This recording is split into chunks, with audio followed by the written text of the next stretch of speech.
Mi esposa perdió la memoria hace 3 años, y el martes pasado la llevé a un neurólogo en Ashval.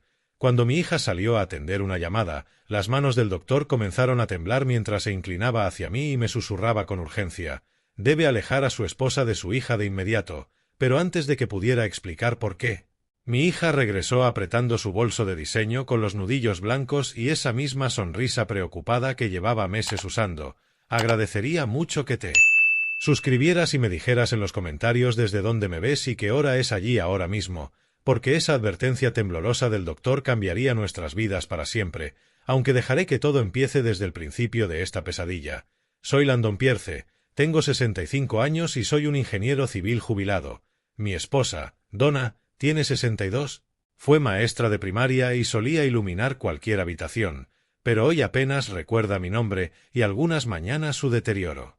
Comenzó de forma gradual, gafas olvidadas, historias repetidas, y yo me repetía que era vejez normal, hasta que llegó la mañana en la que no pudo recordar su famosa receta de tarta de manzana, perfeccionada durante más de 30 años, y supe que algo iba mal. Natasha insistió en que viéramos a un especialista y venía cada fin de semana desde Charlotte.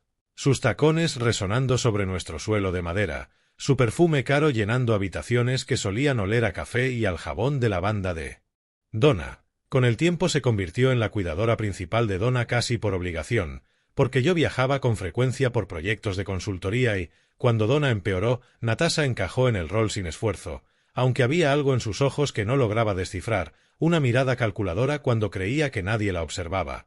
Fotografiaba nuestros muebles antiguos, preguntaba por las escrituras de la propiedad, insinuaba cambiar el testamento. «Papá, tú y mamá ya sois mayores», decía. «Hay que ser prácticos. Poderes notariales, ¿qué pasará si no podéis tomar decisiones?» Y yo siempre cambiaba de tema porque esas conversaciones me erizaban la piel. El doctor Grant era más joven de lo que esperaba, quizás unos 50 años, gafas de montura fina y manos nerviosas, muy recomendado como uno de los mejores neurólogos del oeste de Carolina del Norte. Examinó a Donna con nosotros presentes. Pruebas de memoria, coordinación, preguntas que ella respondía con creciente confusión. ¿En qué año estamos, señora Pierce? 2021. ¿Quién es el presidente, Obama o Bush? Y se me cerró la garganta, porque estábamos en 2024. El doctor tomó notas urgentes, manos temblorosas. Señor Pierce, quiero hacer pruebas adicionales. Esta pérdida de memoria avanza más rápido que un deterioro típico, señaló de reojo a Natasha.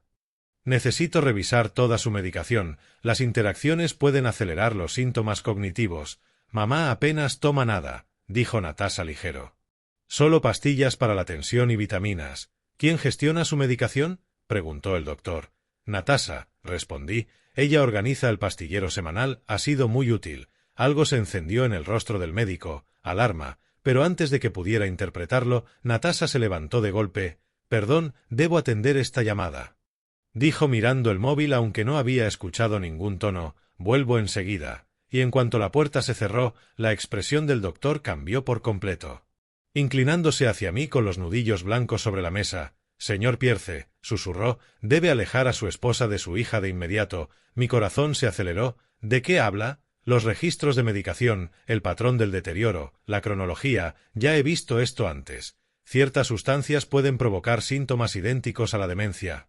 Causan pérdida de memoria real, pero los efectos pueden revertirse si se detectan a tiempo. La habitación dio un giro. ¿Qué está diciendo su esposa? Puede que no tenga demencia, puede que... Pero la puerta se abrió y Natasha apareció agarrando su bolso, sus ojos moviéndose entre nosotros con rapidez. «Perdón por tardar tanto», dijo con suavidad. «¿Todo bien, doctor?» El viaje de vuelta se sintió interminable y yo no dejaba de mirar a Natasha en el asiento del acompañante. Mientras el susurro urgente del doctor resonaba en mi mente, ella iba rígida, tamborileando los dedos en su bolso de cuero, revisando el móvil cada pocos minutos con una energía nerviosa que nunca le había visto. «¿Todo bien, cariño?», pregunté con voz casual. «Cosas del trabajo, papá, ya sabes», respondió con una risa forzada y quebradiza, apretando el bolso como si le fuera la vida en ello. Al llegar a casa en Sunset Tree Drive, Natasha fue directa a la cocina donde organizaba la medicación de Donna en el pastillero semanal. Y la observé desde el umbral mientras ordenaba las pastillas en compartimentos diminutos con movimientos precisos. «Mamá, es hora de tus pastillas de la tarde. llamó Dulce. Donna entró arrastrando los pies, con su cardigan favorito de rositas, el mismo que tenía desde hacía 15 años. Tomó las pastillas sin cuestionar, confiada como una niña, y la escena me revolvió el estómago por razones que aún no podía articular. «Voy a hacer té», anunció Natasha. «Papá, ayuda a mamá a acomodarse en el salón». Mientras guiaba a Donna hacia su sillón reclinable, fragmentos de los últimos 3 años comenzaron a encajar en mi mente como un rompecabezas perturbador. Antes de su deterioro, Natasha venía quizá una vez al mes, normalmente en festivos, pero a medida que Donna empeoró, las visitas se volvieron semanales y luego 2 veces por semana, y yo entonces me sentía agradecido. ¿Qué hija amorosa no querría pasar más tiempo con su madre enferma? Pero recordé otros detalles. Como Natasha insistía en controlar toda la medicación, cómo se ponía a la defensiva si yo sugería otro médico, cómo me animaba a aceptar viajes laborales más largos. «El trabajo de papá está muy solicitado», decía. «Mamá y yo nos apañamos muy bien mientras él no está». Los problemas financieros comenzaron al mismo tiempo, porque su divorcio con Marcus duró 18 meses y la dejó sin ahorros. Su exmarido alegó que había ocultado bienes y la sentencia la dejó con una deuda aplastante, 180.000. Me confesó en Navidad, llorando: «No sé cómo saldré de este agujero. Papá, los acreedores llaman todo el tiempo». Yo le ofrecí ayuda, pero ella se negó. «Soy una mujer adulta, lo resolveré». Ahora, viéndola moverse por la cocina con esa familiaridad, me pregunté cómo planeaba realmente resolverlo. Después de instalar a Donna con su té, Natasha anunció que iba a ducharse, que el olor del hospital se pegaba a todo, y en cuanto escuché el agua correr, algo me llevó hacia su bolso, un bolso de cuero italiano demasiado caro para su situación actual. Mis manos temblaron al abrirlo porque jamás había invadido su privacidad, nunca tuve motivos para desconfiar. Dentro encontré lo habitual: cartera, llaves, pintalabios, caramelos. Pero en un compartimento lateral envuelto en un pañuelo de seda había un frasco ámbar de medicación con la etiqueta arrancada parcialmente, del que pude leer parte del nombre y el detalle que me heló la sangre: Dazepam. Solo uso veterinario, solo uso veterinario. No era para humanos, era para animales, algo que jamás debía estar cerca de mi esposa. La ducha seguía corriendo arriba, Donna tarareaba una canción en el salón, y yo tenía en las manos la evidencia de que la niña que eduqué, la pequeña que trenzaba coronas de dientes de león, había estado envenenando a su madre. A la mañana siguiente estaba en la biblioteca pública de Ashval antes de su apertura, incapaz de dormir porque ese frasco me perseguía. Juniper Wells, la joven bibliotecaria de mechones morados, abrió a las 9 y me conocía por mis investigaciones de ingeniería. «Señor Pierce, ¿otro proyecto? Necesito investigar un medicamento. Dazepam, grado veterinario». Alzó las cejas sin preguntar más, y en 20 minutos revisamos bases de datos y artículos médicos. Lo que descubrí me hizo temblar.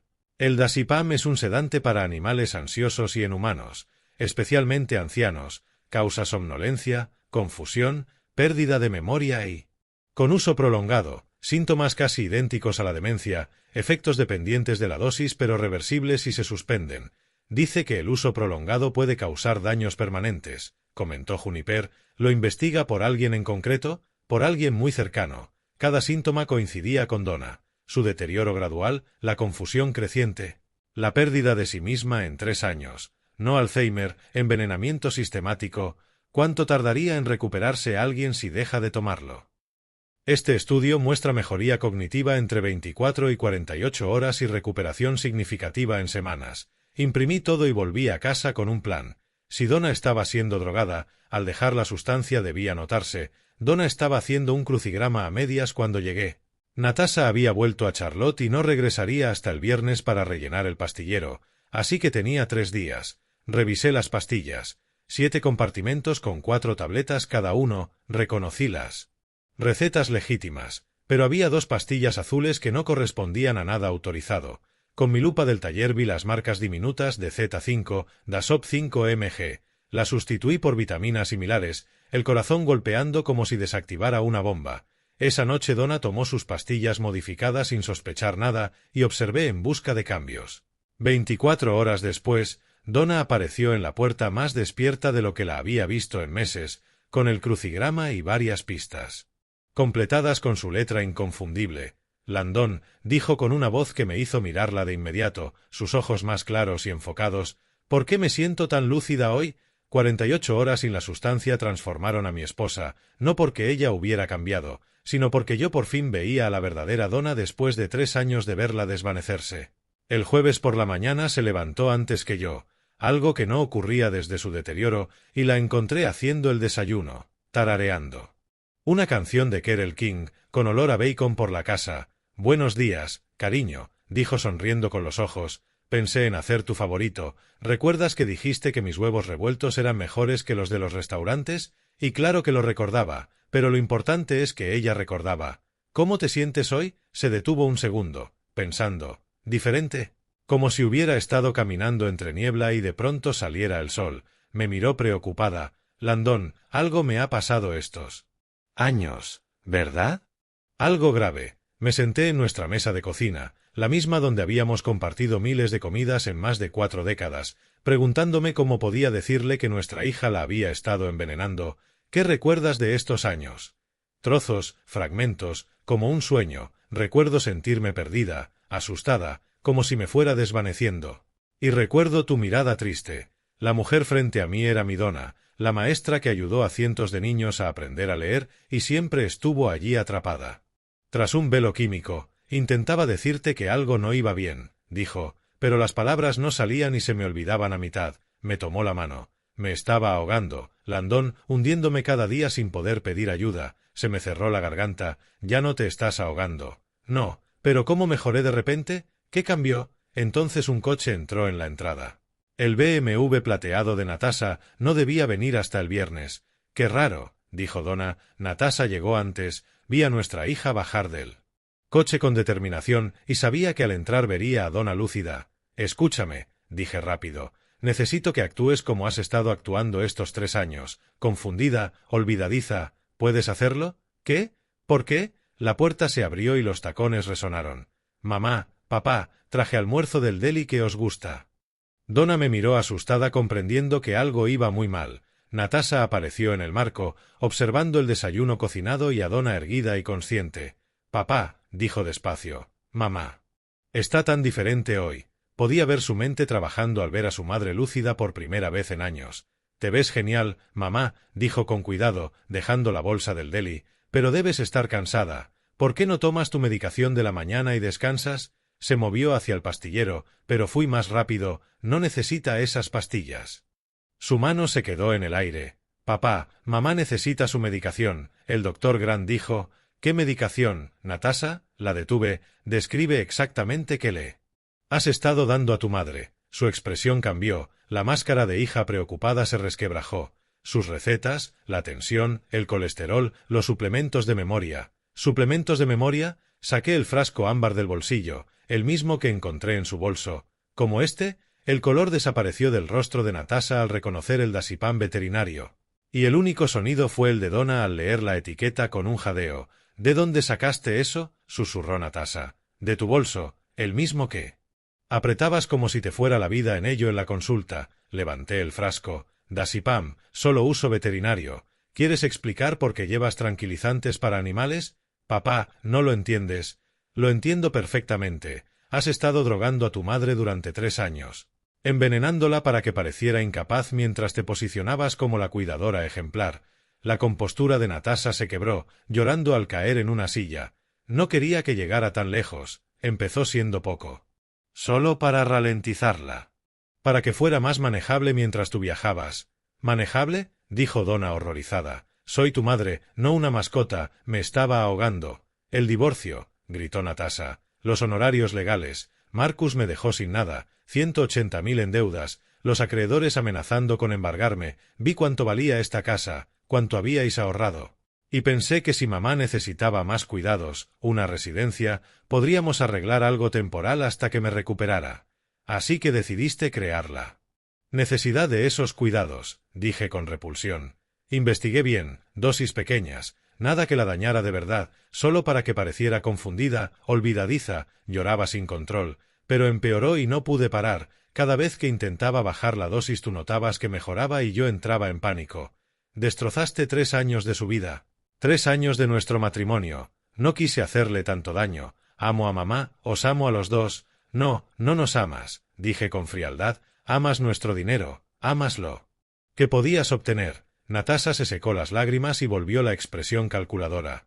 Papá, mírate, estás paranoico, inventando acusaciones, quizá el estrés de cuidar a mamá afectó tu juicio, quizá ambos necesitáis ayuda profesional. Sacó una carpeta con documentos legales. Ya hablé con abogados sobre opciones de tutela para los dos. Los tribunales se toman muy en serio el abuso a ancianos, sobre todo cuando familiares hacen acusaciones sin fundamento contra sus cuidadores. La amenaza quedó suspendida en el aire como gas venenoso, porque ya había previsto este escenario y estaba preparada para pintarme como un anciano inestable haciendo acusaciones delirantes contra su devota hija. «Lárgate de mi casa, papá, no estás pensando con claridad, fuera», rugí más fuerte de lo que había alzado la voz en 20 años. «Ya no eres bienvenido aquí, no tienes llaves, no tienes permiso y, si vuelves a pisar esta propiedad sin un consentimiento explícito, haré que te arresten por allanamiento». Natasha recogió sus cosas con las manos temblorosas y en la puerta se giró por última vez. «Esto no se ha terminado. Sigo siendo tu hija y mamá sigue siendo mi madre. Un juez verá que soy la única que intenta ayudar». La puerta se cerró de golpe detrás de ella, dejando a Donna y a mí solos entre los restos de nuestra familia. A la mañana siguiente de las amenazas de Natasha estaba sentado en el despacho del bufete Thorne and Blackthorne, sujetando pruebas que podían destrozar la vida de mi hija. Thornton era exactamente lo que Agastes había prometido. Agudo, experimentado, sin miedo a los dramas familiares. «Señor Pierce, esto constituye cargos penales muy graves. Abuso a ancianos, fraude y posiblemente intento de asesinato, pero necesitamos pruebas irrefutables. ¿Qué tipo de evidencia médica demuestra que su esposa fue drogada sistemáticamente? Documentación del móvil financiero, testimonio pericial». Se inclinó hacia adelante. «Tenemos que demostrar que fue deliberado y continuado». Esa tarde, Donna y yo nos sentamos en el Mission Hospital mientras los técnicos le sacaban sangre para un análisis toxicológico completo. Resultados en 24 horas. Nos explicaron. El Dr. Grant nos recibió a la mañana siguiente con expresión grave. «Señora Pierce, su sangre muestra niveles significativos de diazepam, compatibles con una dosificación regular durante años. La concentración sugiere aproximadamente 5 miligramos diarios durante meses». Se volvió hacia mí. «Esto confirma un envenenamiento sistemático. La dosis estaba calculada para provocar deterioro cognitivo sin los signos evidentes de sobredosis, bastante sofisticado en su crueldad. ¿Puede documentarlo?». «Por supuesto. Prepararé un informe médico detallado confirmando que la señora Pierce fue drogada deliberadamente para simular demencia». Mi teléfono vibró. «Dominique aterriza en Ashval a las 3 de la tarde. ¿Qué demonios está pasando?». Había llamado a mi hijo la noche anterior para revelarle por fin la verdad y el silencio se había alargado casi un minuto antes de que susurrara. «Tomaré el primer vuelo». Dominique llegó envejecido de un día para otro. Con 35 años solía ser la personificación de la salud californiana y el optimismo, pero ese día parecía atormentado. «Papá, dime que es un error, que Natasha no envenenó realmente a mamá». Le entregué los informes médicos, el frasco veterinario, la investigación de la biblioteca. Lo leyó todo 2 veces, palideciendo. «Jesús, ha estado matando poco a poco a mamá durante 3 años». Miró a Donna. «Mamá, ¿recuerdas cuando vine en Navidad? Apenas me reconocías. Pensé que solo te estabas haciendo mayor». «Recuerdo trozos», dijo Donna en voz baja. Como mirar a través de un cristal grueso, sabía que debía reconocerte, pero no alcanzaba el recuerdo. Dominique se derrumbó, llorando como el niño que corría a los brazos de su madre con las rodillas raspadas. Debería haberme preguntado por qué empeoraba tan rápido. La detective Sarah Morrison llegó a las 6 con 2 agentes. Había revisado todo: informes médicos, medicación veterinaria, el testimonio del Dr. Grant, los registros financieros de Natasha. «Señor Pierce, tenemos suficiente para cargos de abuso a ancianos, fraude y puesta en peligro temeraria. La Fiscalía está considerando intento de asesinato según evolucione el caso». Mi corazón martilleó. «¿Qué pasa ahora?». «Necesitamos declaraciones formales suyas y de la señora Pierce. El Dr. Grant aportará testimonio experto. Con estas pruebas podemos obtener una orden de arresto inmediatamente». Pensé en la niña que se subía a mis hombros en las ferias del condado, que lloraba si pisaba una mariposa, que me abrazaba fuerte cada noche antes de dormir. «Sigue siendo mi hija». Agastes apoyó con firmeza una mano en mi hombro. «Landon, no estás destruyendo a tu hija, estás protegiendo a tu esposa. A veces eso es lo que exige el amor». La detective Morrison cerró su libreta. La orden ya ha sido emitida, la detendremos mañana por la mañana. El viernes amaneció con una normalidad engañosa. Donna estaba en el jardín cuidando sus rosales con manos firmes por primera vez en años. Yo leía el periódico cuando escuché el sonido familiar del BMW de Natasha entrando en la entrada. Caminó hasta la puerta con su paso seguro de siempre, el bolso de marca al hombro y una bolsa de la farmacia en la mano. Todo en su actitud sugería que creía que la confrontación del día anterior había quedado bajo control, que sus amenazas me habían intimidado hasta el silencio. «Buenos días, papá», llamó a través de la mosquitera. «Traje la nueva receta de mamá. El doctor dijo que podía ayudar con su reciente confusión». No respondí. Por la ventana podía ver 2 coches de policía sin distintivos aparcados discretamente calle abajo esperando mi señal. Natasha entró con su llave y se dirigió a la cocina donde siempre preparaba la medicación de Donna. «¿Dónde está mamá?» «Debería tomar esto enseguida. Está fuera», dije en voz baja. Algo en mi tono la hizo detenerse, me miró con más atención, fijándose en mi expresión, en cómo estaba rígido en la silla. «Papá, te noto tenso. ¿Te encuentras bien?» Antes de que respondiera, sonó un golpe firme en la puerta. La voz de la detective Morrison se oyó a través de la madera. «Departamento de Policía de Ashval». El color huyó del rostro de Natasha al comprender. La bolsa de la farmacia se le resbaló de las manos y las pastillas se esparcieron por el suelo de madera. «No», susurró. «Papá, no lo has hecho». Abrí la puerta para dejar entrar a la detective Morrison y al oficial Williams. Se movían con eficacia profesional pero con el gesto sombrío. «Natasha Pierce», dijo la detective con voz formal, «queda detenida por abuso a ancianos, fraude y puesta en peligro temeraria en relación con el envenenamiento sistemático de Donna Pierce. Tiene derecho a guardar silencio». El oficial Williams siguió recitando los derechos mientras sacaba las esposas. La compostura de Natasha se hizo añicos, cayó de rodillas en el suelo del salón, sollozando con una desesperación que jamás le había visto. «Papi, por favor», suplicó usando el diminutivo que no pronunciaba desde niña. «Por favor no dejes que me lleven. Lo siento tanto, nunca quise que llegara tan lejos». El sonido de ese papi infantil me atravesó como una cuchillada. Era mi pequeña, la que insistía en ir al supermercado con vestidos de princesa, la que me organizaba meriendas de té con amigos imaginarios. Donna apareció en el umbral desde el jardín, con tierra todavía en los guantes, contemplando la escena con horror creciente. «Es mi niña», susurró avanzando hacia Natasha por instinto a pesar de todo. «Señora, por favor, aparte», dijo el oficial Williams con suavidad pero firmeza mientras ayudaba a Natasha a ponerse en pie y le aseguraba las esposas. Dominique llevaba toda la mañana en la cocina, incapaz de mirar pero también de marcharse, y salió entonces con el rostro marcado por la culpa y el dolor. «Natasha, lo siento», dijo, «debería haber visto lo que pasaba, debería haber protegido antes a mamá. Esto no es culpa tuya, Dom», alcanzó a decir ella entre lágrimas. «Es mía, toda mía». Mientras la llevaban hacia la puerta se giró una vez más. «Mamá, te quiero. Sé que no puedes perdonarme, pero te quiero». Donna también lloraba ahora, extendiendo los brazos hacia la mujer que le había robado 3 años de vida. Los vecinos se habían congregado en sus porches atraídos por los coches patrulla. La señora Henderson, de enfrente, se tapaba la boca con la mano sorprendida. Los Johnson susurraban entre sí mientras sus hijos miraban desde detrás de sus piernas. Observé por la ventana cómo ayudaban a Natasha a subir al asiento trasero del coche. Su ropa de diseño y su maquillaje impecable en contraste brutal con las esposas y las lágrimas. La niña que atrapaba luciérnagas en tarros de cristal ya no estaba. Reemplazada por alguien a quien apenas reconocía. «He perdido a mi hija para salvar a mi esposa», dije en voz alta, con las palabras sabiendo a ceniza. Egastes apareció a mi lado, tras haberlo visto todo desde su porche. «Hiciste lo que tenías que hacer, Landon. A veces proteger a quienes amamos significa tomar decisiones imposibles». La detective Morrison me entregó una tarjeta antes de irse. «El juicio está fijado para el mes que viene. Señor Pierce, necesitaremos que usted y la señora Pierce testifiquen». El juzgado del condado de Buncombe bullía con una tensión silenciosa en una gris mañana de octubre.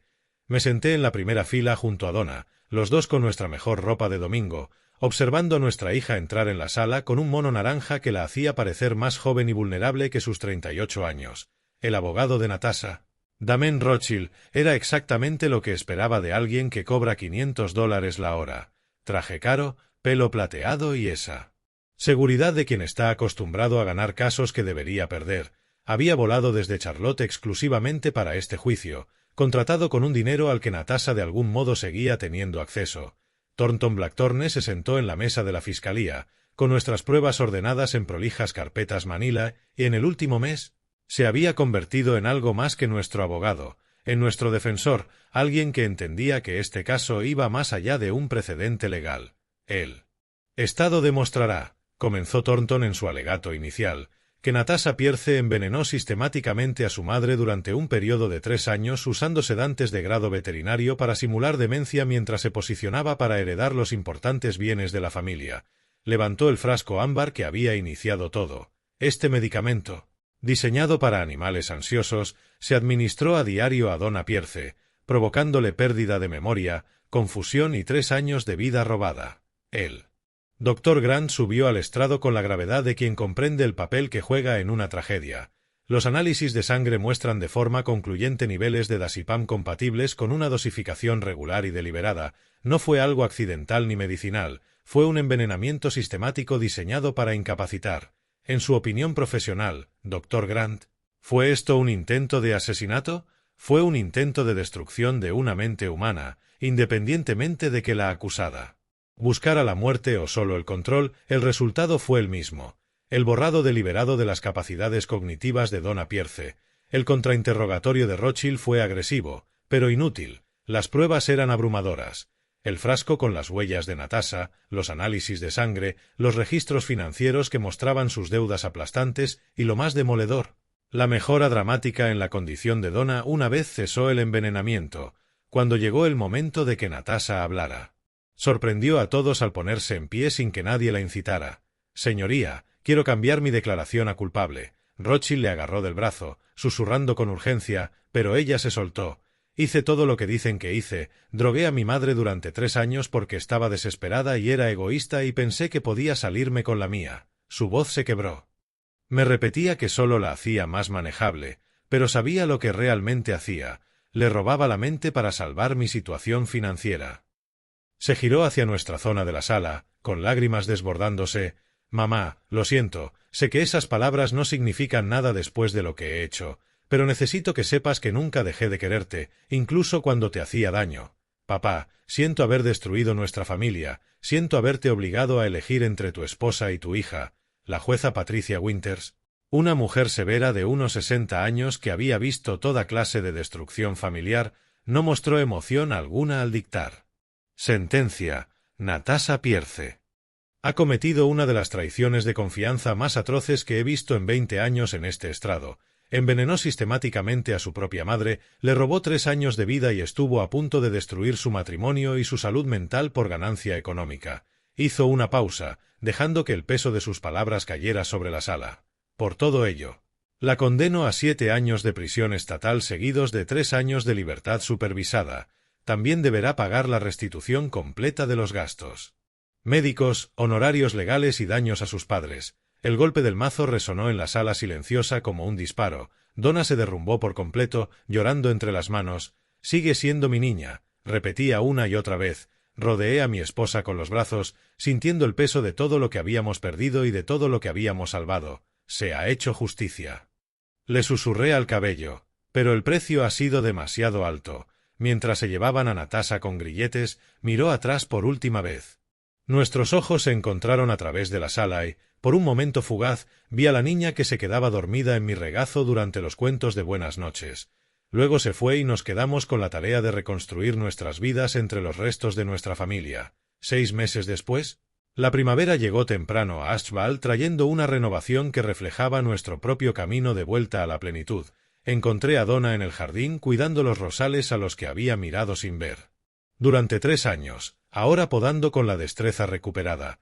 «La tierra está perfecta este año», dijo con los ojos brillando de la inteligencia de la que me enamoré hace 42 años. «Tendremos las mejores flores de todas». Su transformación aún me sorprendía cada día. Su memoria había regresado casi por completo, su espíritu se había restaurado.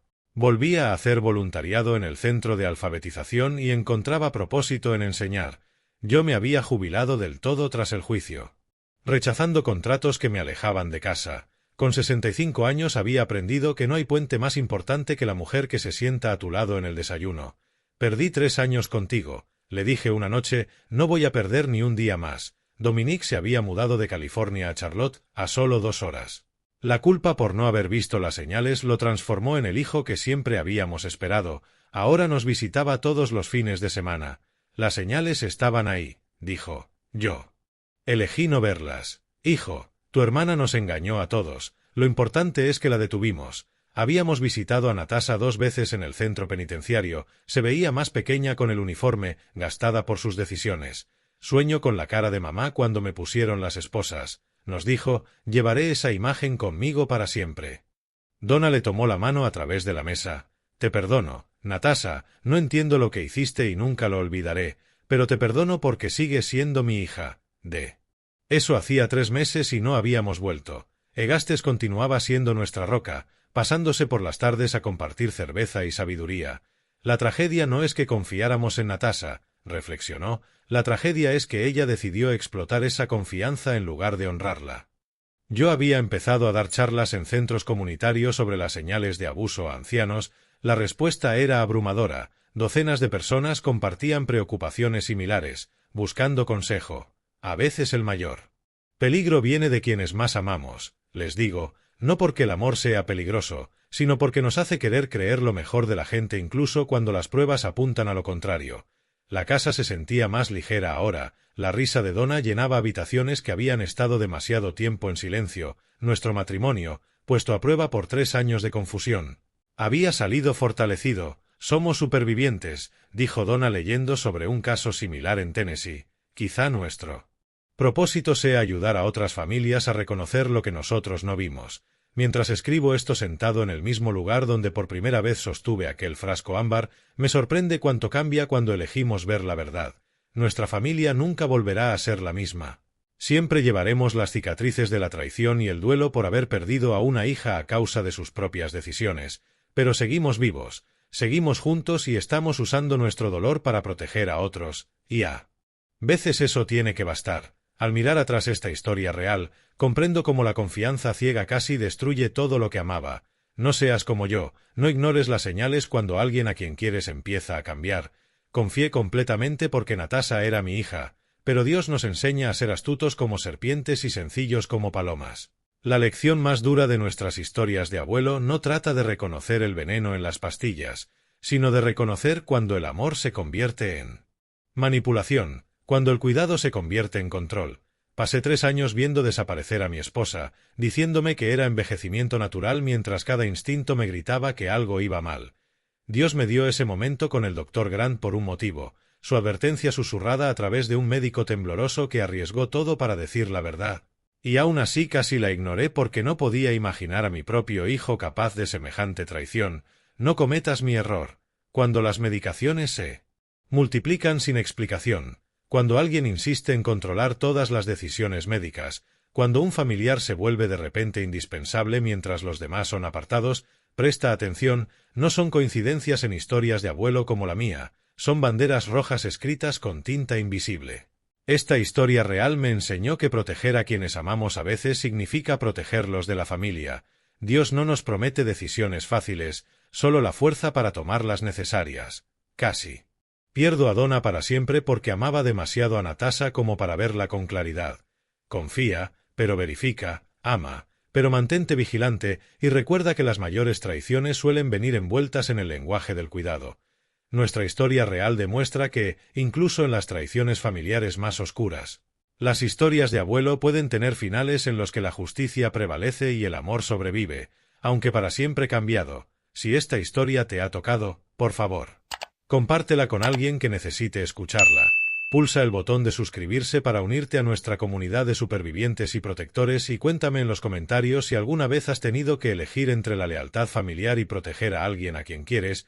Tu historia podría salvar a otra familia de recorrer este camino doloroso. Mi hijo no sabía que yo hablaba italiano y, cuando escuché lo que él y su esposa dijeron de mí aquella noche, el corazón se me hizo añicos en 1000 pedazos.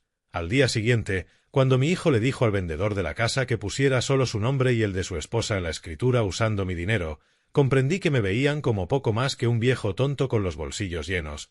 Me quedé en silencio, fingiendo no entender nada. Pero por dentro estaba planeando algo que jamás verían venir. Esta historia cambió mi vida para siempre y espero que ayude a alguien a evitar mis errores. Por favor, deja un comentario con tu ciudad y tu país. Quiero ver hasta dónde llega este mensaje.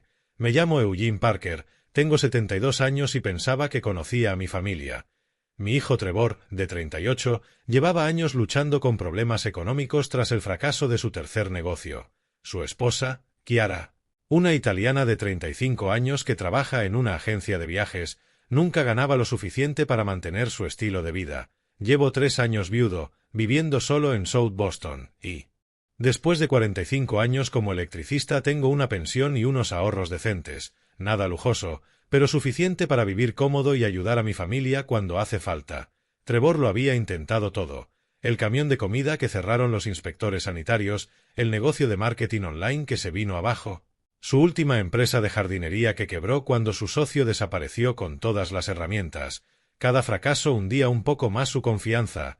Chiara era distinta a las novias anteriores de Trevor, hablaba con ese acento italiano musical, pero cada vez que se frustraba cambiaba a un italiano rapidísimo que me dejaba plantado sin entender nada, lo mismo cuando llamaba a su familia en Florencia. Trevor había aprendido suficiente italiano para seguirlas, pero yo siempre quedaba fuera. Y esa sensación empezó a corroerme hace 18 meses, así que en secreto empecé a aprender italiano por internet. Cada noche cerraba la puerta de mi habitación y estudiaba con los auriculares puestos. Poco a poco empecé a entender lo que realmente decían cuando creían que no escuchaba. Hace 2 semanas vinieron con lo que Trevor llamó la solución perfecta. Papá, encontramos una forma de salir de las deudas y darte una mejor inversión, dijo acomodándose en mi sillón reclinable. Chiara se sentó en mi sofá, los ojos brillando. Podemos comprar una casa más grande. Tú vives con nosotros y es una buena inversión para la familia. El plan sonaba razonable. Vendería mi casa, sumaría todos mis ahorros, unos $280.000, y compraríamos juntos una vivienda familiar. Dibujaron escenas de cenas de domingo, nietos y un gran patio trasero, con una suite principal solo para mí. Pondremos los 3 nombres en la escritura, me aseguró Trevor. Serás propietario a partes iguales. Papá, somos familia. No volverás a estar solo. Eugene, añadió Chiara, nos cuidamos unos a otros como las familias italianas de verdad. La soledad me aplastaba desde que Margaret murió. La casa se sentía demasiado silenciosa, demasiado vacía, y formar parte de una familia real otra vez, tener voces y risas llenando el silencio era todo lo que había soñado. Así que dije que sí, pero anoche lo cambió todo. Eran las 11:30 y yo leía en la cama cuando escuché susurros en la cocina de abajo. El tono conspirativo me despertó la curiosidad. Salí con cuidado y me acerqué a las escaleras. La voz de Chiara, en italiano: cuando tengamos su dinero para la casa, podremos venderla e irnos a vivir a Italia con mi familia. Se me heló la sangre. Trevor respondió en un italiano torpe: el viejo nunca sabrá qué pasó. Pondremos solo nuestros nombres en la escritura. Es tan confiado, siguió Chiara. Después de venderla tendremos suficiente dinero para empezar de cero en Florencia. Mi hermano ya tiene ese local de restaurante esperando. Allí de pie, en pijama, aferrado a la barandilla hasta poner los nudillos blancos, 18 meses de lecciones secretas de italiano acababan de revelarme la verdad más dolorosa de mi vida. Mi propio hijo planeaba dejarme en la ruina. Regresé en silencio a mi habitación, con el corazón hecho trizas pero la mente ya en marcha. Al día siguiente haría el papel del tonto perfecto. El olor a café y bacon llenaba mi cocina cuando bajé. Trevor y Chiara estaban sentados a mi mesa de desayuno, con sonrisas demasiado amplias, demasiado ensayadas. Buenos días, papá, dijo Trevor levantándose para servirme café. Espero que hayas dormido bien, hoy es un gran día. Chiara levantó la vista de sus huevos revueltos, con los ojos oscuros brillando de un entusiasmo calculado. Buenos días, Eugene, te ves muy descansado. ¿Estás emocionado por hoy? Me senté, aceptando el café. Ustedes sí que parecen llenos de energía. ¿Qué los tiene tan acelerados? Trevor casi rebotó en su silla. Papá, encontramos la casa perfecta. Te va a encantar. ¿De verdad? Dejé que mi voz sonara curiosa y cautelosamente optimista. Cuéntenme. Chiara se inclinó hacia adelante, con el acento espesándose de emoción.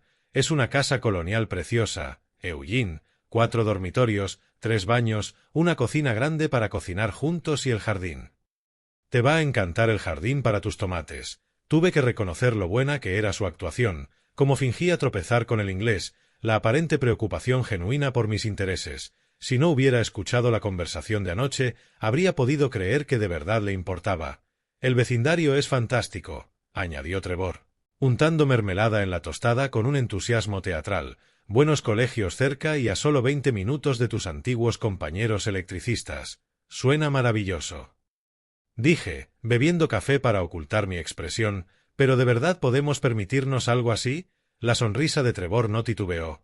Ahí está lo bonito, papá. Con la venta de tu casa y tus ahorros, más lo que Kiara y yo aportemos, tendremos justo lo que necesitamos y recuerda, pondremos los 3 nombres en la escritura, como acordamos, socios iguales. Ahí estaba, la mentira pronunciada con tanta convicción y aparente sinceridad. Vi a Kiara apretar la mano de Trevor, un gesto que parecía de apoyo pero se sentía conspiratorio. Socios iguales, repetí despacio, suena justo, más que justo, dijo Kiara con una voz cálida de falso cariño. Somos familia, Eugene, en Italia la familia cuida de la familia siempre. Asentí pensativo. Tus valores familiares significan mucho, Kiara, especialmente desde que Margaret murió. Por un segundo vi algo cruzar la cara de Trevor. Culpa, duda, pero se desvaneció enseguida. Mamá estaría encantada de saber que estamos todos juntos, dijo con firmeza. Siempre se preocupó porque no estuviera solo. La ironía me asfixiaba. Margaret habría desmontado este plan en 30 segundos. Entonces, ¿cuándo vemos esta casa de ensueño? Pregunté poniéndome de pie para enjuagar mi taza. El vendedor puede vernos a las 10:30, dijo Trevor mirando el móvil. Marco Benedetti, un tipo italiano muy majo. Kiara ya ha estado hablando con él. Por supuesto que sí. Me pregunté de qué habrían hablado en su idioma. Bien, entonces, dije dando una palmada al bolsillo de la camisa donde guardaba el cheque bancario. $280.000 que representaban 45 años de ahorro y el seguro de vida de Margaret. Supongo que deberíamos prepararnos. Mientras subía las escaleras los escuché cuchichear emocionados abajo, ya no en italiano. Ahora tenían cuidado y se ceñían al inglés por si yo escuchaba. Demasiado tarde para esa precaución. 20 minutos después estábamos en el Honda de Trevor, avanzando entre el tráfico de la mañana hacia lo que ellos creían que sería su día de paga. Yo iba en el asiento trasero viendo pasar las calles familiares de Boston, con la cartera pesada por el futuro que planeaban robar. Al entrar en la entrada de una preciosa casa colonial en Newton, me pregunté qué otras mentiras estaba a punto de descubrir. Marco Benedetti nos recibió en la puerta principal de la hermosa casa colonial con una sonrisa cálida y un apretón de manos firme. Rondaría los 50 y tantos, bien vestido con pantalones caqui y camisa blanca impecable. El pelo sal y pimienta y unos ojos marrones amables. Bienvenidos, deben ser la familia Parker. Me alegra mucho que hayan podido venir esta mañana. Trevor dio un paso al frente. Señor Benedetti, gracias por recibirnos. Soy Trevor, ella es mi esposa Kiara y este es mi padre, Eugene. Por favor, llámenme Marco, dijo estrechándonos la mano. Cuando llegó a Kiara se le iluminó el rostro. Ah, la encantadora señora con la que hablé por teléfono, su voz es aún más bonita en persona. Kiara se sonrojó de forma encantadora, dejando que su acento se notara. Gracias, Marco, es usted muy amable. ¿Les parece si echamos un vistazo? Marco hizo un gesto hacia el interior. Creo que encontrarán todo exactamente como se lo describí. No exageraba. La casa era impresionante. Suelos de madera brillante, molduras elegantes y grandes ventanas que inundaban de luz natural cada espacio. La cocina tenía encimeras de granito, electrodomésticos de acero inoxidable y una isla perfecta para reuniones familiares. Los antiguos propietarios la cuidaron muy bien, explicó Marco. Tejado nuevo hace 2 años, instalación eléctrica actualizada, sistema de calefacción revisado hace poco. Me descubrí genuinamente impresionado a pesar de todo. El dormitorio principal tenía vestidor y baño en suite, y los otros 3 dormitorios eran amplios y llenos de carácter. El sótano terminado podía servir como sala familiar, pero fue el patio trasero lo que realmente me tocó. Un césped amplio rodeado de robles maduros, parterres consolidados y una zona de huerto perfecta para los tomates que Margaret y yo solíamos plantar. Es precioso. Dije, y lo sentía de verdad, habría sido perfecto para nuestra familia. Trevor me lanzó una mirada rápida por ese habría sido, pero Marco parecía satisfecho. El precio de salida son $420.000, dijo mientras nos reuníamos en el salón, pero soy flexible para los compradores adecuados. Esta casa merece una familia que la ame. Es un precio muy razonable, dijo Trevor, entrando en modo negociación. Estamos muy interesados, pero necesitamos comentar algunos detalles. Chiara asintió con entusiasmo. Es exactamente lo que buscamos, Marco, perfecta para criar hijos. Noté cómo dejaba rodar la palabra italiana con naturalidad musical, y Marco también lo notó, alzando las cejas con interés. Famiglia, repitió sonriendo. ¿Habla italiano? Un poco, respondió Chiara con modestia. Soy de Fiesole originalmente.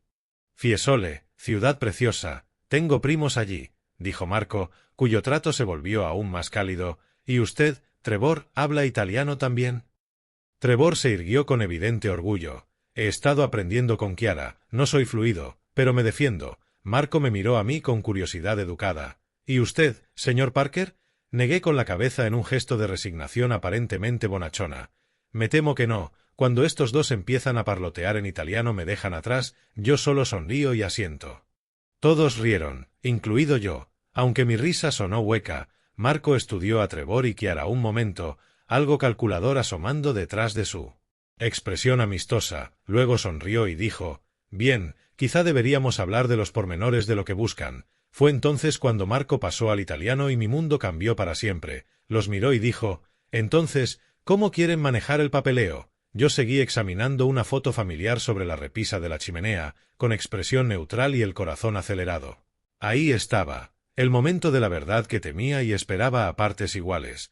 Trevor respondió en su italiano torpe pero confiado: «Queremos que solo el nombre de mi esposa y el mío figuren en la escritura». Las cejas de Marco se fruncieron ligeramente. «Pero su padre aporta el dinero, ¿no?» «Sí», dijo Chiara con suavidad en italiano, «pero no necesita estar en los documentos legales, así es más sencillo». Tomé otra foto, esta de Marco con lo que parecía ser su propia familia, y fingí estudiarla con interés. Mis manos estaban firmes, pero por dentro todo se desmoronaba. Trevor se inclinó hacia adelante en conspiración. «El viejo no entiende nada de todos modos», dijo en italiano. «Firmará cualquier cosa que le pongamos delante». La crueldad casual de su voz me golpeó como un puñetazo. Ese era mi hijo, el niño al que enseñé a montar en bicicleta, al que ayudé con los deberes, al que acompañé al altar en su boda, hablando de mí como si fuera un anciano senil al que manipular. Marco se removió incómodo en la silla. «¿Están seguros de esto?» «No me parece bien. No se preocupe», dijo Trevor agitando la mano. «Confía plenamente en nosotros, nunca se enterará». Chiara asintió. «En realidad así es mejor para los impuestos, menos papeleo, siempre podemos añadirlo después si hace falta». «Pero no hará falta», añadió Trevor con una sonrisita. «Así tenemos control total sobre las decisiones de la propiedad». Dejé la foto en su sitio con cuidado, la vista nublándose un instante, oyéndolos hablar de control como si yo fuera solo un estorbo que gestionar en lugar del padre que lo había sacrificado todo por ellos. Marco parecía cada vez más inquieto. «Tengo que decir que esto me incomoda mucho, el hombre parece un buen padre». «Lo es», dijo Trevor con cuidado, «pero se está haciendo mayor y a veces se confunde con los temas de dinero, solo velamos por sus intereses». Las mentiras salían de él con una facilidad pasmosa. Me pregunté cuánto tiempo llevaban practicando esas justificaciones para robar mis ahorros. «Mire», dijo Trevor, con un tono más duro, ¿quiere vender la casa o no? Tenemos el dinero. Nos encanta la casa y queremos seguir adelante. Los detalles de nuestra dinámica familiar son cosa nuestra». Marco guardó silencio un buen rato, luchando visiblemente con su conciencia, hasta que por fin suspiró. «Es su familia. Supongo que ustedes saben lo que es mejor». «Exacto», dijo Trevor recuperando la sonrisa. «Sabemos lo que es mejor para todos». Me acerqué a una estantería, pasando el dedo por el lomo de un libro de cocina italiana mientras mi hijo y mi nuera seguían discutiendo la logística de su traición. Hablaban de plazos, de lo rápido que podían lograr que yo firmara los documentos, de qué banco procesaría antes el papeleo. Cada palabra era un giro de cuchillo, pero mantuve el rostro neutro y la postura relajada. Solo un viejo despistado admirando las cosas de otro mientras los adultos se encargaban de lo importante. «Entonces, estamos de acuerdo», dijo al fin Chiara, «solo nuestros nombres en todos los documentos, si eso es lo que quieren», respondió Marco a regañadientes. «Perfecto», dijo Trevor, «esto va a salir de maravilla». Me quedé en silencio, con el corazón rompiéndose con cada palabra casual de su conspiración, pero la mente ya empezaba a trazar un plan. Los asientos de cuero del Honda de Trevor se sentían fríos en mi espalda mientras nos alejábamos de la casa de Marco. Por el parabrisas veía cómo la hermosa colonial se hacía pequeña a lo lejos, el hogar que debería haber sido un nuevo comienzo para nosotros ahora para siempre manchado. Trevor tamborileaba los dedos en el volante, casi vibrando de emoción. Kiara deslizaba el dedo por la pantalla del móvil con una sonrisa satisfecha. Se cruzaban miradas que decían que todo había salido según lo previsto. «Papá, ¿qué te pareció la casa?», preguntó Trevor, mirándome por el retrovisor. «Estuviste muy callado allí dentro», carraspeé, obligando a mi voz a sonar normal. Solo estaba procesándolo. «Hijo, es una decisión grande». Las palabras salieron firmes, pero por dentro cada sílaba. Era como tragar cristal. «Pero te gustó, ¿no?». Kiara se volvió hacia mí, los ojos brillando de expectación. «El jardín especialmente. Pude verte imaginando tus tomates allí». «Sí», respondí simplemente. «Habría sido perfecta». Trevor frunció el ceño por mi uso del pasado. «Habría sido. Papá, vamos a comprar esa casa. Va a pasar». «Claro», corregí deprisa. «Será perfecta. Solo que estoy abrumado. A mi edad los cambios no son fáciles, y precisamente por eso esto es tan bueno», dijo Trevor. Entusiasmado. «No tendrás que preocuparte de mantenimiento, impuestos, nada. Kiara y yo nos ocuparemos de todas las responsabilidades de adulto». Responsabilidades de adulto, como si 45 años de hipotecas y reparaciones no hubieran sido suficiente adultez. «Tu padre parece contento con todo», dijo Kiara a Trevor en inglés, con la satisfacción clara en el tono. Miré por la ventanilla los barrios familiares de Boston, pensando en todos los años que había conducido por esas calles. ¿Hacia obras o hacia los partidos de béisbol infantil de Trevor? ¿En qué momento mi hijo se convirtió en alguien capaz de hablar de mí con tanto desprecio? Al llegar a casa Trevor sacó una botella de vino de inmediato. «Esto hay que celebrarlo», anunció sacando 2 copas, «por los nuevos comienzos». «¿Y para mí nada?», pregunté levantando la mano para rechazarla. «Me siento cansado. Creo que subiré temprano». «Vamos, papá», insistió Trevor, «solo una copa. Estamos a punto de ser propietarios». «Juntos, de verdad, hijo, estoy agotado». Le di una palmada en el hombro con un cariño forzado. «Brinden ustedes dos, se lo han ganado». Subí las escaleras despacio, oyendo sus susurros emocionados abajo. Ya en mi habitación cerré la puerta y me senté pesadamente en la cama. 38 años siendo el padre de Trevor, recordé enseñarle a atarse los cordones, ayudarle con los deberes, el abrazo el día de su boda cuando me susurró «gracias por todo, papá». ¿En qué momento desapareció ese chico? Saqué el portátil, regalo de Navidad de Trevor de hacía 2 años, y abrí el navegador. Si pensaban que era un viejo confundido que firmaría cualquier cosa, estaban a punto de descubrir otra cosa. Investigué leyes de propiedad, traspasos de escrituras, poderes notariales, leí sobre fraude a ancianos, sobre hijos que explotaban la confianza de sus padres, aprendí sobre protecciones legales, salvaguarda de bienes, abuso financiero. La voz de Margaret resonó en mi memoria. «Eugene, eres demasiado confiado. No todo el mundo tiene tu buen corazón». Llevaba 3 años muerta y seguía intentando protegerme. La celebración abajo duró otra hora más. Risas, música, tintineo de copas. Brindaban por su futuro con mi dinero, planificando su fuga con mis ahorros. Esa noche no dormí, planifiqué. A la mañana siguiente, mientras Trevor estaba en el trabajo y Kiara de compras, hice las llamadas que lo cambiarían todo. Mis manos estaban firmes al marcar el número de Catherine Brooks. Catherine había gestionado la herencia de Margaret y confiaba plenamente en ella. «Brooks and Associates», habla Catherine. «Catherine, soy Eugene Parker. Necesito hacer cambios urgentes en mi testamento y en la planificación de mi patrimonio». Hubo una pausa. «¿Todo bien?».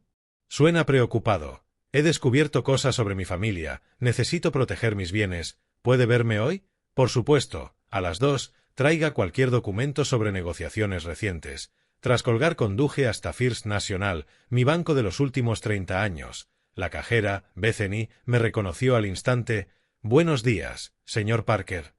¿En qué podemos ayudarle?».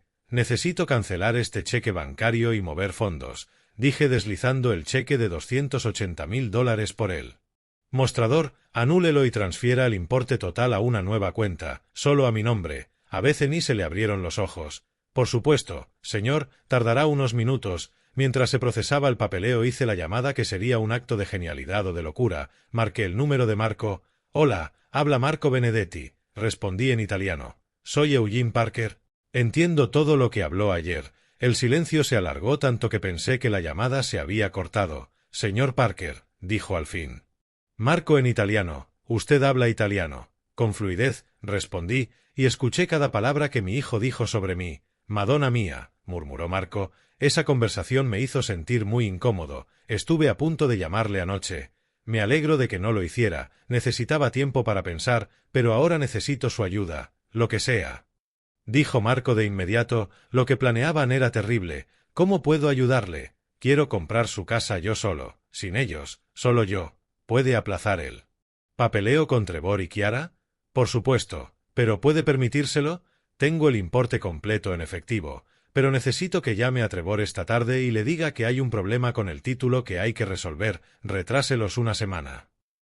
Marco soltó una risa aliviada. Será un placer, esos dos no merecen esta casa y desde luego no merecen un padre como usted. Una cosa más, añadí, mañana por la tarde voy a enfrentarme a ellos. Quiero que esté allí como testigo, a las 7 en mi casa de Ashford Street. Por supuesto, y cuando vea la cara que ponen al descubrir que habla italiano. Intentaré no sonreír demasiado, se rió. No prometo nada, amigo mío. Para las 4 ya me había reunido con Catherine y reestructurado todo mi patrimonio. Trevor dejaba de ser mi heredero principal, ese honor pasaba a una asociación de veteranos local. Establecí un fideicomiso para mi cuidado con Catherine como administradora en vez de Trevor. El cheque bancario fue anulado y el dinero transferido a mi cuenta privada. Marco llamó a Trevor con la noticia de las complicaciones en el título, retrasando la venta. Sentado en mi cocina aquella tarde, escuchando a Trevor pasearse arriba quejándose a gritos por teléfono del retraso, sentí algo que no había experimentado en meses. Control. Al caer la noche todo estaba listo para el enfrentamiento del día siguiente. Cuando Trevor y Chiara llegaron a casa esa tarde, los esperaba en el salón con documentos desplegados sobre la mesa de centro. Extractos bancarios, papeles legales y mi Nuevo Testamento dispuestos como pruebas en un juicio. Trevor se detuvo en seco al verme. «Papá, ¿qué es todo esto?» «Siéntense, los dos», dije con calma. «Tenemos que hablar». Chiara miró a Trevor con preocupación, los ojos saltando de los documentos a mi cara, percibiendo que algo iba mal. «¿Todo está bien?» preguntó Trevor, sentándose tenso. «Te veo muy serio. Tengo algo que decirles a ambos». Comencé en inglés y luego, sin avisar, pasé al italiano. «Entiendo todo lo que le dijiste a Marco ayer». El cambio fue instantáneo. La cara de Trevor se puso completamente blanca. Chiara llevó la mano a la boca, los ojos abiertos de par en par por el shock y el terror. «¿Papá?» empezó Trevor en inglés, pero lo corté. «No», dije con firmeza en italiano. «Esta conversación va a ser en la lengua que creíste que no podía entender. Pensaste que era solo un viejo tonto con los bolsillos llenos, ¿verdad?»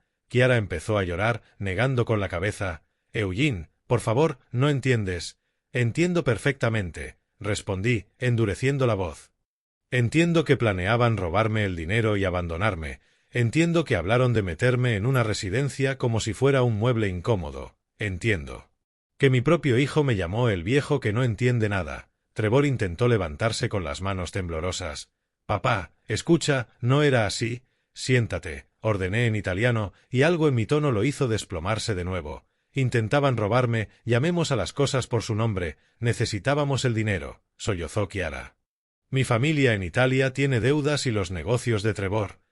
Así que decidieron robarle al hombre que crió a su marido, que trabajó turnos dobles durante 45 años para ahorrar ese dinero». Mi voz era hielo, que iban a quedarse con el seguro de vida de mi esposa. «¿Cuánto tiempo llevas sabiendo italiano?», logró preguntar Trevor. 18 meses, respondí. 18 meses escuchándolos excluirme de las conversaciones, 18 meses siendo tratado como si fuera demasiado estúpido para importar. Levanté el extracto bancario. El dinero ya no está. Todo, transferido a una cuenta solo a mi nombre. Los ojos de Trevor se abrieron desmesuradamente. «No puedes hacer eso. Teníamos un acuerdo. Teníamos un acuerdo que rompiste en el momento en que decidiste mentirme». Dije, «También he cambiado mi testamento, ya no eres mi heredero». «Papá, por favor», suplicó Trevor cambiando al inglés, «podemos arreglarlo, somos familia». Me levanté despacio, sintiendo cada uno de mis 72 años, pero también más fuerte que en meses. «La familia no traiciona a la familia», dije en voz baja. «La familia no se roba entre sí, la familia no abandona a su padre anciano después de quitarle todo por lo que trabajó». Chiara lloraba a moco tendido, Trevor parecía enfermo. Quiero que los dos salgan de mi casa, continué. Esta noche hagan las maletas y váyanse. Papá, ¿a dónde iremos?, preguntó Trevor con la voz rota. No me importa, respondí, y lo sentía. Deberías haberlo pensado antes de planear robarme. Miré a mi hijo, a ese extraño con la cara de mi hijo, y sentí como dentro de mí se rompía por fin algo que llevaba años pesando. Ya no. Eres mi hijo. 3 semanas después apareció el cartel de Se vende frente a mi casa mientras Trevor me llamaba todos los días suplicando perdón. El mercado inmobiliario estaba en auge aquella primavera y mi pequeña casa en South Boston se vendió en solo 2 semanas por 15.000 más de lo que esperaba. 45 años de recuerdos en cajas. Pero me sentía más ligero con cada objeto que regalaba o donaba. Trevor y Chiara tuvieron que irse la misma noche del enfrentamiento. Los vi desde la ventana cargar el coche con maletas y cajas, Chiara llorando mientras Trevor hacía llamadas desesperadas buscando dónde quedarse. Terminaron alquilando un estudio minúsculo en Reveré, muy lejos de la casa colonial que habían planeado robarme. Papá, por favor, decía Trevor en una de sus llamadas diarias, cometimos un error, somos familia. La familia no traiciona a la familia. Le respondí lo mismo de aquella noche y colgué. Las llamadas siguieron llegando. A veces era Trevor con la voz quebrada pidiendo disculpas, a veces Chiara sollozando en italiano, suplicando que reconsiderara. Dejé que todas fueran al buzón de voz. Una tarde encontré una carta manuscrita en el buzón, escrita con la cuidada caligrafía italiana de Chiara.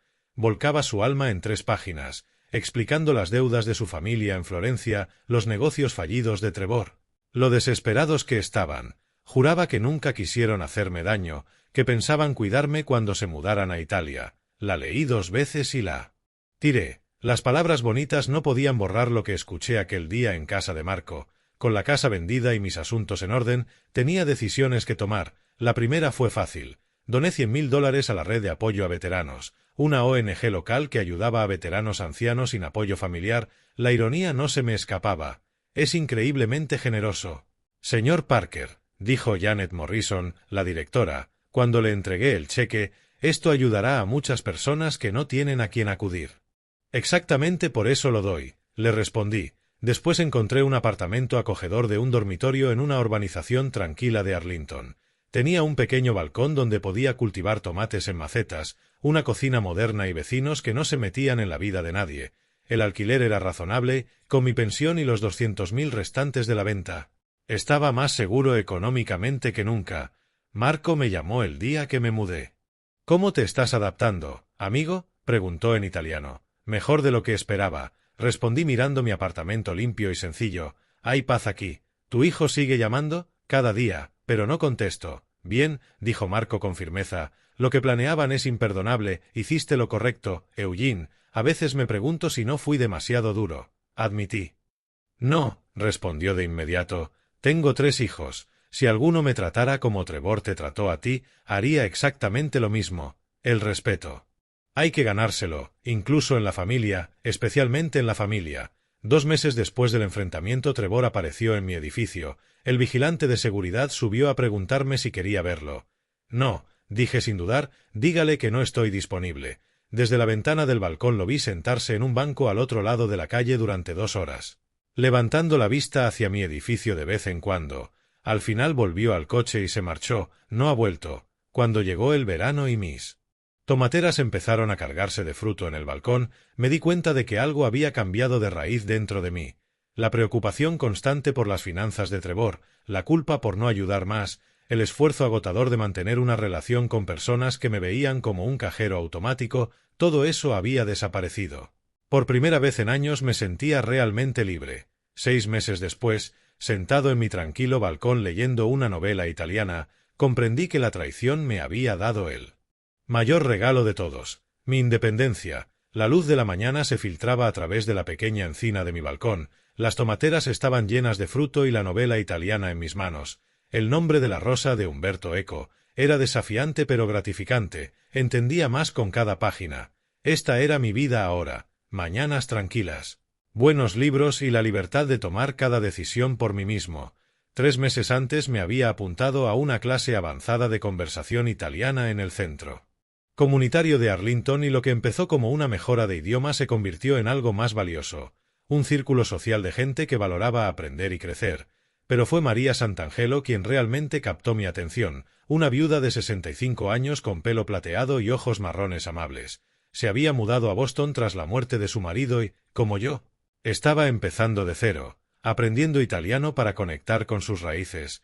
Mis abuelos solo hablaban italiano cuando yo era pequeña. Me contó tomando café después de clase. Siempre me arrepentí de no haberlo aprendido bien, ahora tengo tiempo. Empezamos a vernos con regularidad. Café, cenas, largos paseos por el Public Garden. María tenía una risa suave y una manera de escuchar que me hacía sentir realmente escuchado por primera vez en años. Te veo distinto a cuando nos conocimos.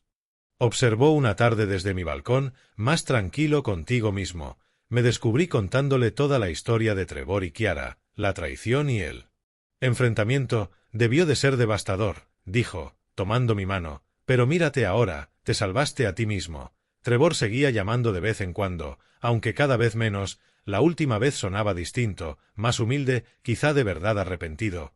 Papá, sé que no merezco tu perdón, dijo, pero perderte ha sido el mayor arrepentimiento de mi vida. Por primera vez no colgué de inmediato. Trevor, espero que hayas aprendido algo de todo esto. Lo he hecho, contestó en voz baja. Solo espero que no sea demasiado tarde. Eso depende de ti, le dije, y terminé la llamada. No estaba listo para perdonar, quizá nunca lo estaría, pero ya no estaba enfadado. El enfado exige una energía que prefería dedicar a cosas mejores. María y yo habíamos empezado a planear un viaje a Italia para la primavera siguiente. Ella quería visitar el pueblo de su familia en la Toscana y yo quería ver Florencia, la ciudad a la que Chiara soñaba volver con mi dinero robado. La ironía me hizo sonreír. ¿Sabes qué he aprendido?, le dije a María mientras mirábamos folletos de viaje. A veces perder a la gente que quieres es la única forma de encontrarte a ti mismo otra vez. Ella asintió pensativa. La confianza se gana, no se regala, y a veces las personas que más nos hieren son las que nos enseñan a valorarnos. Esa es la verdad que quiero compartir con quien escuche esta historia. La familia no es solo sangre, es respeto, honestidad y cuidado genuino. Cuando esas cosas faltan, no es traición. Alejarse es supervivencia. Si estás en una situación donde la gente se aprovecha de tu bondad, recuerda que nunca es tarde para elegirte a ti mismo. Yo tenía 72 años cuando aprendí a decir no, cuando aprendí a proteger lo que es mío, cuando aprendí que estar solo es mejor que estar rodeado de personas que no te valoran. La confianza se gana. No se da por defecto. Tu valor no lo determina cuánto pueden sacarte los demás, y a veces, el mejor regalo que puedes darte es el valor de empezar de nuevo. Nunca es tarde para comenzar otra vez. Mirando atrás mi camino, me doy cuenta de que mi mayor error fue confiar a ciegas en lugar de observar con atención. No seas como yo, no esperes hasta los 72 para descubrir que la familia puede traicionarte. Las señales siempre estuvieron ahí. Susurros, decisiones de las que me excluían, la forma en que hablaban cuando creían que no podía entender. Historias de abuelo como la mía ocurren demasiado a menudo, ancianos que ven desaparecer sus ahorros en manos desagradecidas. Esta historia real me enseñó que Dios nos da intuición por una razón, esa incomodidad cuando algo no encaja. La ignoré demasiado tiempo, eligiendo la esperanza por encima de la sabiduría. El Señor actúa de maneras misteriosas, a veces permitiendo la traición para enseñarnos nuestro valor. Cuando por fin me defendí sentí la fuerza de Dios atravesándome, dándome un coraje que no sabía que tenía. Esto es lo que aprendí. El amor sin límites se convierte en permisividad, la generosidad sin sabiduría se convierte en necedad, la lealtad familiar que no es recíproca se convierte en autodestrucción. Estas historias de abuelo no son solo entretenimiento, son advertencias envueltas en sabiduría. Si estás viviendo ahora mismo una historia como la mía, no esperes tanto como yo. Protegente antes de que sea demasiado tarde. Pon límites, haz preguntas, exige respeto. Tu paz vale más que la aprobación de cualquiera, incluso de tus hijos. A veces, el Todopoderoso pone personas difíciles en nuestra vida no para agotarnos, sino para enseñarnos nuestro valor. La lección más dura es que decir no no es egoísmo, es sagrado. Tienes derecho a proteger lo que has construido. No te conviertas en otro cuento de abuelo sobre un viejo tonto que lo regaló todo. Aprende de mis errores. Nunca es tarde para elegirte a ti mismo, pero siempre es mejor elegir antes. Esta historia real cambió mi vida. Espero que cambie la tuya también. Si mi historia tocó tu corazón, Por favor, compártela con alguien que necesite escucharla. Deja un comentario sobre tus propias experiencias con los límites en la familia. Tu sabiduría puede ayudar a alguien a evitar mis errores, y no olvides suscribirte para más historias reales que importan.